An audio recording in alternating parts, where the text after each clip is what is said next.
Apostle Nitin Kumar Shukla, इनसे जब मैं मिला था वो 2001 2001 या 2000 में करीब उस समय मिला था। उस समय मैं कॉलेज में पढ़ता था और वहाँ पर मेरी मुलाकात इनसे हुई देहरादून में, और तब से मैं इनको जानता हूँ और बहुत आशीष मिली है मुझे इनसे।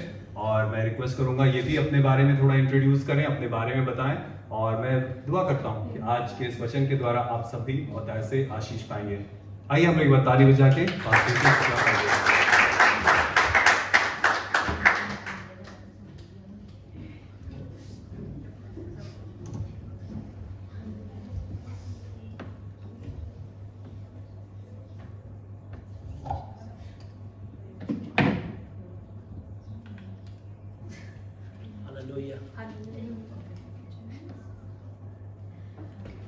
Thank you Jesus, hallelujah. मैं कम बोलता हूँ लेकिन बम बोलता हूँ, ठीक है? आप जो खामोश पूर्वक बैठेंगे, है ना, so please listen it carefully, शांति पूर्वक सुनेंगे, परमेश्वर आपसे बात करेगा। आमीन। सो परमेश्वर का बहुत धन्यवाद करता हूँ आज के इस मुबारक दिन के लिए। और मैं 5वीं बार सिंगापुर आया हूँ और मैं धन्यवाद करता हूँ अभिजीत अननू के लिए, जिन्होंने मुझे हमेशा वेलकम किया है। और जैसा उन्होंने बताया कि पिछले काफ़ी सालों से हम एक दूसरे को जानते हैं, और जैसे मेरे से उन्होंने आशीष पाई, हमने उनके जीवन से भी बहुत आशीष पाई। Hallelujah. So I am very grateful to God for them. उनके लिए बहुत ईश्वर का धन्यवाद करते हैं। और इनके साथ हमारा ऐसा एक पारिवारिक संबंध है कि उनके घर की चाबी मेरे पास रहती है, आप समझ सकते हो। So I feel so blessed to have Anu and Abhijit. Every time जब भी मैं उनसे मिलता हूँ, उनकी हमारी संगति एक दूसरे को हमें आशीष देती है। और ना उनको बल्कि हम उनके पेरेंट्स को भी और उनके परिवार को भी जानते हैं सालों से। और जब लॉकडाउन इंडिया में लगा, और उस दिन मैं झारखंड की राजधानी रांची में था, और हालांकि मैं रुकता नहीं हूँ, अभिजीत भाई के घर पे ज़्यादा कम रुकता हूँ, उस दिन मैं इनके घर पे जाके रुका। और नेक्स्ट मॉर्निंग मेरी फ्लाइट थी और अनाउंसमेंट हो गया कि 21 डेज का लॉकडाउन है। और मैं अभिजीत भाई की मम्मी के घर इंडिया में 50 डेज लॉकडाउन में था। बहुत खाना खाया मैं, तभी मेरा ये मध्य प्रदेश पड़ा। हालेलुया। सो परमेश्वर का धन्यवाद करते हैं इनके पूरे परिवार के लिए जो परमेश्वर की सेवा करते हैं। और मुझे बहुत अच्छा लग रहा है जिनके माध्यम से मैं आप तक पहुंचा। और इनसे हमारा संबंध व्यक्तिगत है, पर इस देश से भी प्यार हो गया, क्योंकि मैं न्यूजीलैंड जा रहा था और मैंने गलती से, मैं हमेशा मतलब क्योंकि मुझे सिंगापुर होके जाना था, तो मैंने क्वांटस एयरलाइन से अपनी टिकट बुक किया। और मैंने सोचा मैं 4 दिन सिंगापुर में रहूँगा, फिर यहाँ से ऑकलैंड चला जाऊँगा। मेरे पास ऑकलैंड का वर्क वीज़ा था और मैं यहाँ 4 दिन मीटिंग अटेंड करके जा रहा था। पर मैंने वो लिंक ओपन करके देखा नहीं था कि अगर आप ऑस्ट्रेलिया में 3 घंटे से ज़्यादा ट्रांजिट रुकते हैं, लेओवर करते हैं, तो आपको ट्रांजिट वीज़ा चाहिए होता था। तो मैंने उस पर गौर नहीं किया और हमने अपना टिकट बना लिया। फिर जब मैं यहाँ से फ्लाई कर रहा था ऑकलैंड के लिए, तो मुझे एयरपोर्ट पे रोक दिया, यू कैन नॉट फ्लाई। मैंने बोला I have valid visa for New Zealand. बोले नहीं, आपका ट्रांजिट नहीं है आपका एयरलाइन का। फिर मैं वापस आ गया। फिर हम लोग सोचते रहे क्या करें, और फिर हम नेक्स्ट डे फिर ऑस्ट्रेलियन एम्बेसी में गया, हमने वीज़ा अप्लाई किया, मेरा पासपोर्ट वहाँ जमा हो गया। और फिर नेक्स्ट वीक रमज़ान एक फेस्टिवल यहाँ पे था, फिर 3 दिन के लिए एम्बेसी बंद हो गया। और करीब 15 to 20 डेज मुझे यहाँ रुकना पड़ा सिंगापुर में। और तब मैं सोच रहा था ऐसा क्यों हो गया, क्योंकि लिखा जो लोग परमेश्वर से प्रेम करते हैं उनके लिए सब बातें मिलके भलाई उत्पन्न करती है। और उस समय मैं पूरा सिंगापुर का गली गली घूम डाला। अभी मेरे को इंडिया से ज़्यादा इसके बारे में मालूम है, कहीं भी पहुँच सकता हूँ सिंगापुर में। एंड खुदा ने मुझे अच्छे दोस्त दिए, प्यार करने वाले, और इस देश से मुझे प्यार हो गया। और मैंने गॉड से कमिट किया मैं साल में 1 बार सिंगापुर ज़रूर आऊँगा। इस बार मुझे काफ़ी दिन हो गया कोविड की वजह से आने में, पर नेक्स्ट ईयर ज़रूर आऊँगा। आमीन। सो बहुत अच्छा लग रहा है, आई एम वेरी हैप्पी। और जब ये आप लास्ट टाइम में हिंदी फेलोशिप में था, ये और छोटा था संख्या, अभी बढ़ा है। और मेरी पहला प्रेयर है कि आपकी फेलोशिप में 50 बिलीवर्स हों, 50 लोग एक साथ खुदा की इबादत करें। इसके बाद वाली प्रेयर बता दे रहा हूँ 100 की है, ओके? सो मैं दुआ करता हूँ आपके लिए कि खुदा बाप आपको स्पिरिचुअली भी बढ़ाए, नंबर्स में भी बढ़ाए, और आप यहाँ से बैठे बैठे पूरी दुनिया को आशीष दे सकें। आमीन। सिंगापुर एक ऐसी जगह है कि आप यहाँ पर हर स्टेट के लोग, देखिए इसी बिल्डिंग में 4 स्टेट के लोग हैं, तेलुगु है, तमिल है, इंग्लिश है, हिंदी है, पंजाब, पूरा इंडिया इधर है। हालेलुया। सो आप यहाँ से बैठ के पूरे हिंदुस्तान को आशीष दे सकते हैं। ये बहुत आशीषित जगह है। इससे पहले मैं झारखंड की राजधानी रांची में था, पर 2019 में मैं हैदराबाद गया और मुझे ऐसा अंदर से फील हुआ कि मुझे कोई बहुत बड़ा सिटी में जाके काम करना चाहिए ताकि मैं ज़्यादा लोगों को रीच कर सकूं। और मैं गया, पर मुझे अंदर से होली स्पिरिट ने कन्विक्ट किया कि मैं छत्तीसगढ़ जाऊं। तो मैंने पता किया छत्तीसगढ़ के बारे में, तो पता चला वहाँ बहुत परसिक्यूशन है। तो मैंने बोला नहीं, ये विल ऑफ गॉड नहीं, मैं नहीं जाऊँगा। लेकिन मैं बहुत strongly I was convicted to go to Chhattisgarh. Spirit में मुझे बेचैनी होने लगी और फिर मैंने एक कड़ा निर्णय लिया कि मैं छत्तीसगढ़ जाऊंगा। और हिंदुस्तान के 100 में 80% परसिक्यूशन सिर्फ छत्तीसगढ़ में होता है, आप देखते भी होंगे वीडियोस में। और तब मैं छत्तीसगढ़ की राजधानी रायपुर में 2019 में गया, और जैसे वहां जाकर के काम शुरू किया, कोविड आ गया, काम बंद हो गया। फिर 2.5 इयर्स रुका रहा, पर धीरे धीरे खुदा बाप ने सब खोला। अभी हमारे साथ संडे 50 लोग एक साथ जमा होते हैं, क्योंकि वो हॉल छोटा है। हमें इसी संडे से एक नया हॉल मिला है। फिर मेरा प्रेयर है और 50 लोग हमारे साथ हो जाए। हालेलुया। सो मैं परमेश्वर को धन्यवाद करता हूँ। परमेश्वर बहुत अच्छा और भला है, और वो मुझे छत्तीसगढ़ ले गया, और छत्तीसगढ़ की राजधानी रायपुर है। क्या नाम है? रायपुर। रायपुर जो छत्तीसगढ़ है, ध्यान से सुनिएगा जो मैं बता रहा हूँ। आप मुझे कैसे याद करें? कितने लोग राइस खाते हैं? चावल। पंजाब वाले नहीं खाते हैं, खाते हैं जी। तो छत्तीसगढ़ दुनिया के 75 नेशंस को राइस भेजता है। कितने नेशंस को? 75 नेशंस को राइस भेजता है छत्तीसगढ़। हमारे रायपुर से दुनिया के 75 देशों में चावल जाता है। तो जब भी आप चावल खाएंगे मेरी याद आ जाएगी, ठीक है? हालेलुया। मैंने प्रभु से बोला, अगर छत्तीसगढ़ 75 देशों को चावल भेज सकता है, तो मैं 100 लोगों को रोटी क्यों नहीं दे सकता? हालेलुया। प्रभु ने बोला कि क्यों नहीं हो सकता है। मैंने प्रार्थना की, परमेश्वर द्वार खोलता चला गया, और इस साल मैं ऑलरेडी एक कंट्री होके आया हूँ, 3 और जाऊंगा इस साल। तो अद्भुत तरीके से रास्ते खोलते जा रहा है ताकि हम प्रभु की बातों को लोगों तक पहुंचा सके। हालेलुया। सो आप जरूर से मेरे लिए प्रार्थना करें, रायपुर के लिए प्रार्थना करें, ताकि बहुत कठिन दौर से हम गुजर रहे हैं वहां पर, और खुदा से दुआ करें वो हमें सामर्थ्य दे। हम ये प्रार्थना नहीं करते कि परसिक्यूशन खत्म हो जाए, हम ये प्रार्थना करते हैं खुदावन हमको जयवंत करे वहां पर। Hallelujah. God is doing amazing work. अद्भुत काम खुदावन उस प्रदेश में कर रहा है। बहुत सारी कलीसियाएं, हम सिर्फ अकेले काम नहीं कर रहे हैं, बहुत सारी कलीसियाएं काम कर रही हैं, और मुझे पूरा विश्वास है, वचन में लिखा है, हर एक घुटना झुकेगा और हर एक जुबान अंगीकार करेगी कि यीशु ही प्रभु है। हालेलुया।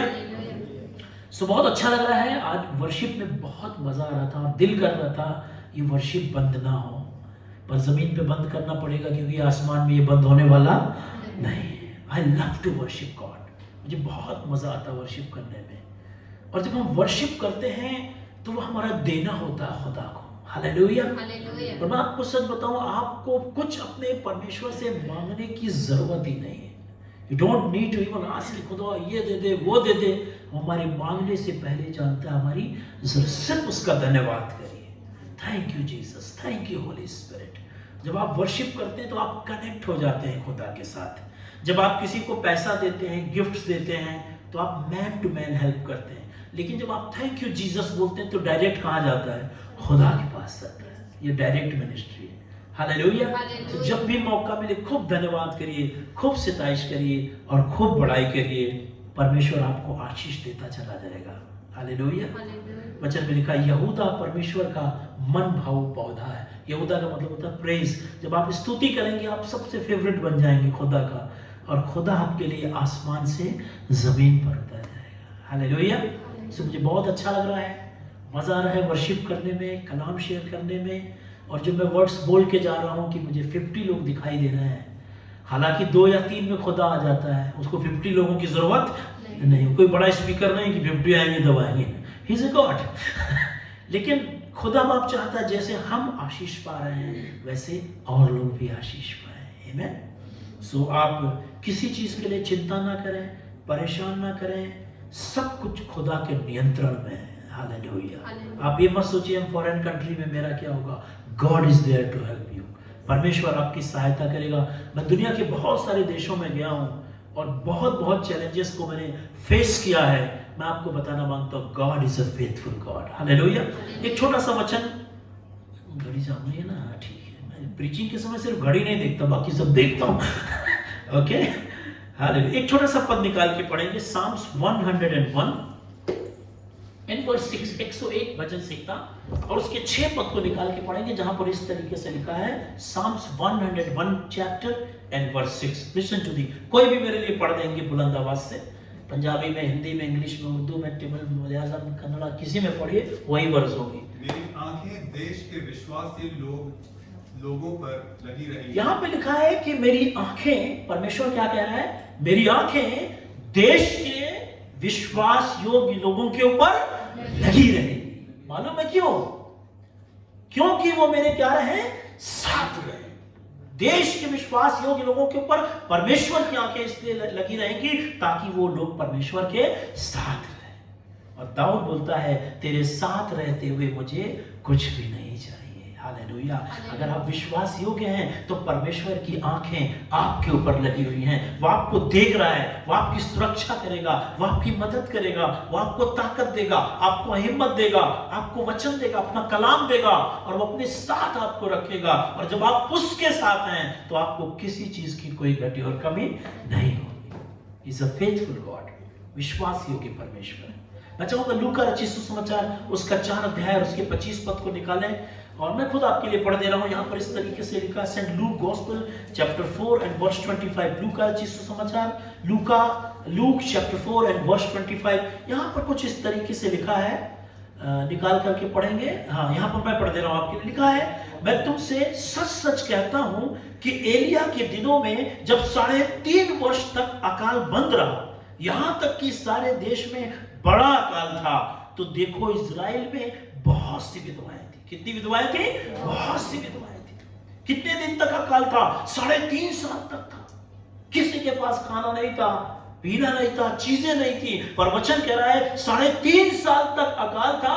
और यहां पर इस तरीके से लिखा है, ये कौन सा? ये दूसरा वर्जन है। Okay, no problem, I can read it for you. पर आगे इस तरीके से लिखा है, पर एलिया उनमें से किसी के पास नहीं भेजा गया, केवल सैदा के सारपत में एक विधवा के पास। मजा आता पढ़ के मुझे। एलिया जो परमेश्वर का नबी था, लिखा वहां पर बहुत सी विधवाएं थी, लेकिन वो सबके पास नहीं भेजा गया। एलिया सारपत में एक विधवा के घर भेजा गया। मालूम है क्यों? क्योंकि बार बार औरत कहती थी, मुझे कुछ घटी नहीं होगी, मुझे कुछ कमी नहीं होगी। सब लोग बोलते होंगे, देखो जी अकाल का समय है, हम तो मर रहे हैं, हमारे पास खाना नहीं है, रोटी नहीं हमारे पास। ये बोलते होगी, मेरा खुदा मुझे खिलाएगा, मेरा खुदा मेरे साथ है, मेरा खुदा जो मुझे मिस्र से निकालकर कनान देश की तरफ ले जाने के लिए आया है, वो खुदा मुझे कभी नहीं छोड़ेगा, कभी नहीं त्यागेगा। और लोग मालूम है कैसे बात करते होंगे? लोग बात कर रहे होंगे, अच्छा देखते हैं इसका क्या होगा, इसको कौन खिलाएगा, हम तो सब के सब मर रहे हैं, हम तो सब के सब अकाल में खत्म हो जाएंगे क्योंकि किसी के पास खाना नहीं है, हम इसका देखेंगे क्या होगा। हालेलुया। एक दिन परमेश्वर का एक सेवक जो करीत नाम नाले के पास था, वहां का पानी पीता था। कौवे आकर के उसको रोटी देते थे, पानी पिलाते थे, और धीरे धीरे लिखा है कि पानी ना आने से धीरे धीरे उसका नाला सूख गया। अब एलिया का मतलब मालूम है क्या होता है? एलिया का मतलब होता है खुदा के हुजूर खड़ा रहने वाला। एलिया का मतलब क्या होता है? The one who present before the Lord, खुदा की हुजूरी में रहने वाला। ये आदमी खुदा की हुजूरी में था, परमेश्वर की उपस्थिति में था। परमेश्वर ने बोला, एलिया तुझे किसी चीज की चिंता करने की जरूरत नहीं, अब तू यहां से उठ और सारपत में विधवा के घर जा, मैंने वहां पर आज्ञा दी है, वो तुझको खाना खिलाएगी। देख रहे हैं एक ही समय में कितने लोगों का इंतजाम परमेश्वर कर रहा है। इधर एलिया के लिए भी कर रहा है और उधर उसका प्लान किसके लिए है? विधवा के लिए। अब देखिए एलिया का नाला सूख गया, लेकिन वो कुड़कुड़ा नहीं रहा है। इज नॉट इरिटेटिंग, गुस्सा नहीं हो रहा, नाराज नहीं हो रहा है। जब अपन लोग का नाला सूखने लगता है ना तो गुस्सा हो जाता है, नहीं ये चर्च नहीं जाते अब जी, मेरा नाला सूख रहा है, और टाइम भी नहीं देते अब जी हम फेलोशिप भी नहीं जाते, क्यों जी, बाइबल भी नहीं पढ़ते अब तुम, क्यों? आपको नाला सूखता हुआ दिखाई दे रहा है। जब आपको नाला सूखता हुआ दिखाई दे तो आप खुदा के हुजूर में जाइए। हालेलुया। जब एलिया का नाला सूख रहा था वो गुस्सा नहीं हुआ, नाराज नहीं हुआ, किसी के ऊपर वो फायरिंग करने नहीं लगा, लेकिन वो खुदावंत की प्रेजेंस में गया। खुदा ने कहा एलिया तुझे घबराने की जरूरत नहीं, उठ यहां से, सिदोन के सारपत में एक विधवा के घर जा, मैंने वहां तेरे लिए इंतजाम किया है। जब आपकी खराब परिस्थिति में, जब आपकी गरीबी में, जब आपके चैलेंजिंग टाइम में, जब आपकी कमजोरी में, जब आपको ऐसा लगता है कि अब हमारा सब कुछ खत्म हो रहा है, उस समय आप नाराज मत होइए, इरिटेट मत होइए, खुदा से दूरी मत बनाइए, बल्कि आप खुदा के हुजूर में जाइए, क्योंकि एलिया का मतलब होता है खुदा के हुजूर खड़ा रहने वाला। हालेलुया। खुदा ने उससे बोला कोई बात नहीं, आज कौवा नहीं आया खुदा, नो प्रॉब्लम, आज रोटी नहीं आई, नो प्रॉब्लम, आज पानी भी लास्ट है, नो प्रॉब्लम, तेरे को घबराने की जरूरत नहीं एलिया, मैंने एक और तेरे लिए प्रबंध किया है। हालेलुया। क्योंकि परमेश्वर की आंखें देश के विश्वास योग्य लोगों के ऊपर लगी रहती है। सुनिएगा, उसके बाद एलिया जाता है एक घर में, सब आसपास के लोग मर रहे हैं, किसी के पास खाना नहीं है। जब वो जाता है उस घर में तो जाकर उस औरत से कहता है कि मुझे पानी पिला। क्या पिला? पानी। तो क्या देती है? पानी। पास्टर लोग की आदत बड़ी खराब है, अगर आप पानी देंगे तुरंत खाना मांग लेंगे। पानी पीने के बाद तुरंत क्या बोलता है वो? मेरे लिए वो 2 रोटी बना के ला। औरत घर में जाती है अकेले में, सोचती मेरे पास थोड़ा सा आटा है, थोड़ा सा तेल है, मेरे लिए है, मेरे बेटे के लिए है, अपन बनाएंगे, खाएंगे, मर जाएंगे। और ऐसे रॉन्ग टाइम पर राइट आदमी आ गया। नहीं, राइट आदमी राइट टाइम पे आता हमेशा, कभी गलत टाइम पे नहीं। खुदा अपने लोगों को कभी गलत टाइम पे नहीं भेजता, सही टाइम पे भेजता। हमारे हिसाब से लगता है this is wrong time, but that was the time appointed by God. वो खुदा की तरफ से निर्धारित समय था। मालूम है, वो विश्वास योग्य थी खुदा के लिए। उसने अपना रोटी बना करके एलिया को दे दिया। उसको मालूम था इसके बाद हमारे घर में कुछ बचने वाला नहीं। एलिया को भी नहीं पता था कि उसके घर में ये लास्ट खाना है, उसको भी नहीं पता था। अगर उसको पता होता तो शायद वो भी नहीं मानता, लेकिन परमेश्वर ने हाइड करके रखा। मैं तुझे नहीं बताऊंगा, जो जाके कहना उससे। और वो जा करके, और वो ऐसी भी विश्वासी नहीं थी आजकल वाली कि अजी अजी अच्छा खुदा का खादी में तो मेरा आटा पड़ जाए, अजी ये सच्चा अजी ना तो मेरा तेल बढ़ जाए, ऐसा नहीं। उसने अपनी रोटी बनाकर एलिया को दे दी। तब एलिया ने क्या बोला? अब से ना तेरे मटके का आटा खत्म होगा और ना तेरे कुप्पी का तेल खत्म। परमेश्वर ने एलिया को भी खिलाया, और परमेश्वर ने उस विधवा स्त्री और उसके बेटे को भी खिलाया, और साथ साथ उसके पूरे खानदान के लोगों को खिलाया।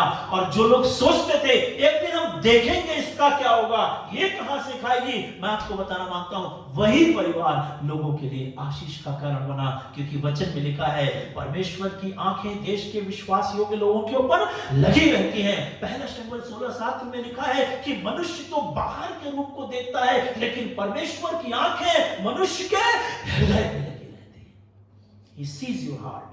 वो आपकी ईमानदारी को, आपकी इंटीग्रिटी को, आपकी विश्वास योग्यता को देखता है। और मैं आपको बताना मांगता हूं, अगर आप उसकी हुजूरी में रहेंगे, आप उसकी प्रेजेंस में रहेंगे, आप विश्वास योग्य रहेंगे, परमेश्वर किसी न किसी एलिया को जरूर भेजेगा आपके पास, ताकि कभी भी आपके मटके का आटा खत्म ना हो और आपकी कुप्पी का तेल खत्म ना हो। लिखा एक के घर भेजा गया। हालेलुया। वो आपका एड्रेस जानता है, वो आपका पिन कोड जानता है, वो जानता है आप किधर रहते हो, कहां काम करते हो, कहां पर आपकी मिनिस्ट्री है। He knows everything. He is a faithful God. वो एक विश्वासी। मैं नया प्रभु में आया, मेरे जीवन में खुदा ने इतना काम किया तो मैं बहुत एक्साइटेड रहता था, जैसे आज हूं। तो मेरे दिल में तो मुझे कहां मौका मिल जाए और मैं प्रीचिंग के लिए चला जाऊं। मैं एक लखनऊ में, उत्तर प्रदेश में एक जगह लखनऊ, एक दिन वहां प्रीच कर रहा था। एक आदमी आया, बोला oh pastor you are a great preacher. मैं भूल गया, घमंड से बोला थैंक यू। हाँ यू प्रीच वेरी वेल, और बहुत अच्छा प्रीच किए। मुझे बहुत अच्छा लगा। उन्होंने अपने पॉकेट से मुझे 5000 रुपीज निकाल के दिया। उन्होंने come in my room, 2 packet dry fruit का दिया। मैंने कहा यार बड़ा आशीषित व्यक्ति है। तो बोला मेरे पास्टर तू श्रीलंका गया कभी? मैंने बोला नहीं गया हूँ। अरे तुम्हें श्रीलंका जाना चाहिए, you are a good preacher. मैंने बोला आई डोंट नो एनीवेयर। अरे I will send you, you go. उन्होंने, मैंने बोला अरे तो मैं बोला वाह परमेश्वर मेरे लिए रास्ता खोल दिया, मुझे श्रीलंका जाना चाहिए। मैं बड़ा खुश हो गया। मैंने टिकट सब डेट वोट सेट करके, मैं बोला टिकट भी मैं बना लूंगा, मैं तो इतना एक्साइटेड था, don't worry I will book my ticket. मैंने अपना टिकट बना लिया श्रीलंका का, कोलंबो का। टाइम आने लगा, मैं वो आदमी को फोन करने लगा, वो फोन पिक नहीं किया। मैंने उनको ईमेल किया, वो रिप्लाई किया yes work is in process, you can come to Sri Lanka. Date आ गया, कोई कॉल नहीं। मैंने टिकट तो ले लिया था और मुझे वहां के वीजा के बारे में भी कुछ नहीं मालूम, बस इतना मालूम था ऑन अराइवल भी मिल जाता है। मैं एयरपोर्ट गया, तब भी मैं कॉल करता रहा, शायद अब कॉल आ जाए, अब कॉल आ जाए। देखा मैं कॉल नहीं आया, मैं फ्लाइट में भी बैठ गया, मैं श्रीलंका पहुंच गया। वहां पे पहुंच के कॉल किया, फोन नहीं लगा। मैंने अपना वॉलेट खोला तो इत्तेफाकन मेरे जेब में $200 था। किसी ने कभी दिया था, पड़ा हुआ था क्योंकि हिंदुस्तान में चलता नहीं। मुझे अंदर से स्पिरिट ने बोला कि जाओ वहां पर इमिग्रेशन काउंटर है।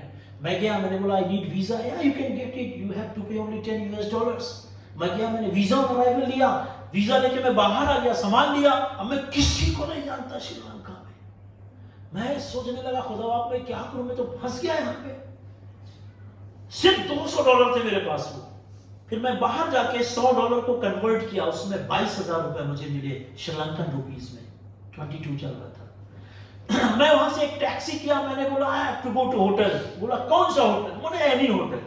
वो ड्रॉप मी वो कीलामुंडला कोलंबो 3 में जाके मुझे टैक्सी वाले ने एक होटल के सामने उतार दिया। मैं जाके एक रूम ले लिया।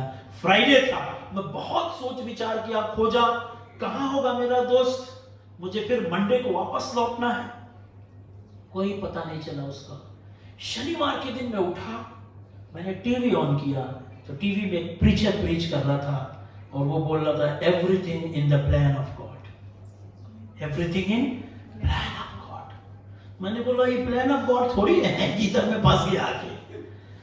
तो एनीवे मैं नाश्ता किया, बाहर निकला और जैसे मैं बाहर निकला होली स्पिरिट ने मुझे बोला YMCA। तो मैंने एक टुक टुक उधर बोलते हैं, टुक टुक किया, कितना YMCA जाना, वो भी नहीं मालूम YMCA है किधर।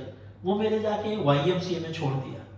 YMCA देखा कोलंबो 1 ब्रिस्टल स्ट्रीट में है, बड़ा ऊंचा सा बिल्डिंग। अंदर गया तो मैं जैसे YMCA के अंदर जा रहा था, एक आदमी मेरे पास आया। उसने बोला oh you are the one searching for church, you are the one. मैंने yes I am the one. उसने बोला तुम हो जो चर्च ढूंढ रहे हो? मैंने बोला हाँ भाई मैं उससे कभी नहीं मिला। इवन आज भी जब मैं यहाँ आया, मैं अर्ली पहुंच गया। जैसे नीचे आया बोला यू कम 3:30। मैंने बोला ओके।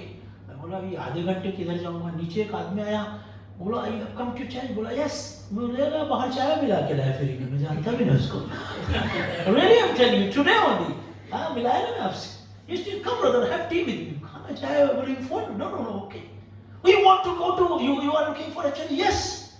मैं उस व्यक्ति से कभी नहीं मिला। उसने एक पेपर निकाला, उसमें लिखा AOG केरोमंडला कोलंबो 3। मैं वो पर्ची लिया, बाहर आया, मैंने ऑटो वाले से पूछा टुक टुक ये जाना है कितना पैसा लोगे? बोला 100 रुपीज। हमने बोला ठीक। जब मैं वहां पर गया तो देखा बहुत बड़ी सी बिल्डिंग थी, गूगल करोगे आपको पता चलेगा। उस बिल्डिंग में लिखा था people's church assembly of God Colombo. जब अंदर गया देखा बहुत बड़ी बिल्डिंग, 1 लाख की कांग्रेगेशन है श्रीलंका में उनकी और 10,000 की कांग्रेगेशन कोलंबो सिटी में है। पास्टर का एक बेटा मेंबर ऑफ पार्लियामेंट है, दूसरा बेटा चर्च का पास्टर। मैं सीधे चर्च चला गया और जाते ही जैसे गया एक पास्टर मेरे को, वहां के पास्टर है चैनल नाम है, उनको मेरे को देखो ऐसे लग रहा है आपकी पुरानी जान पहचान है। जान पहचान में तेरा मेहमान में जानता भी नहीं भाई। अंदर ले गया, मुझे चाय पिलाया, बोला सोचा कोई जान पहचान है। मैंने I started sharing my testimony. बोला वाह quite interesting, you have a great testimony, O very good. उन्होंने मुझे बिरयानी खिलाया, लंच कराया। उसके बाद बोला anyway which church you are preaching tomorrow? सो मैंने उसको बोला I am not preaching anywhere. बोला you have come to Sri Lanka for what? You are not preaching tomorrow. फिर मैंने बोला इनको ऐसा लगेगा यार मैं ऐसे ही आ गया क्या। मैंने बोला I don't no but I am preaching somewhere. बोला ओके। तो उसने मेरा फोन नंबर लिया, मैं उनका फोन नंबर लिया, मैंने एक सिम कार्ड ले लिया था। शनिवार का दिन था। मैं बोला प्रभु मेरे को मंडे को जाना, मेरा पूरा पैसा वेस्ट हो गया, टाइम वेस्ट हो गया, ये क्या है। और जो आदमी बुलाया वो, मैं फोन किए जा रहा हूँ, कोई रिस्पॉन्स नहीं। सुनिएगा आपको मजा आएगा सुन के। शनिवार का नाइट खत्म हो गया, मैं सोचा संडे में कहीं चर्च चला जाऊंगा।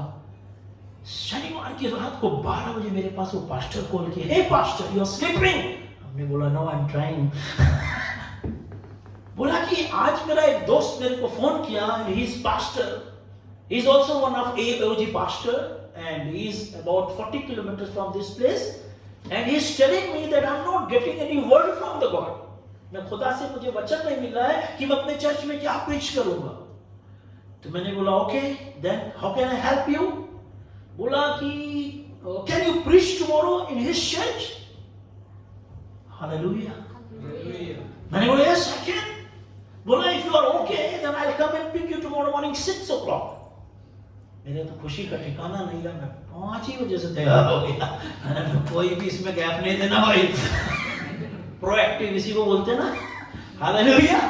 तैयार होकर बैठा भाई, 6 बजे एग्जैक्ट आया, कार में बैठाया और मेरे को दूसरे गाड़ी में बैठा के बोल दिया यहाँ पर चर्च पे उतार देना। जब मैं गया वहां पर वर्शिप चल रही थी, पास्टर देखा मेरे को, लड़का टाइप का लगा। मैं बोला यू आर पास्टर। बोले यस यस। और you want to preach in one service और first service and second service. मैंने बोला I will preach in both the services. Hallelujah. पहली सर्विस में गया, खुदा ने मुझे मौका दिया, मैंने प्रीच किया। सिंगला लैंग्वेज होता है उधर, ट्रांसलेट हुआ उसका। लोगों को बहुत आशीष मिली। वो बोले आप दूसरा में भी प्रीच करिए, तीसरा में भी प्रीच करिए। हालेलुया। प्रीच किया, लोगों को बहुत आशीष मिली। पास्टर ने कई हजार रुपए मुझे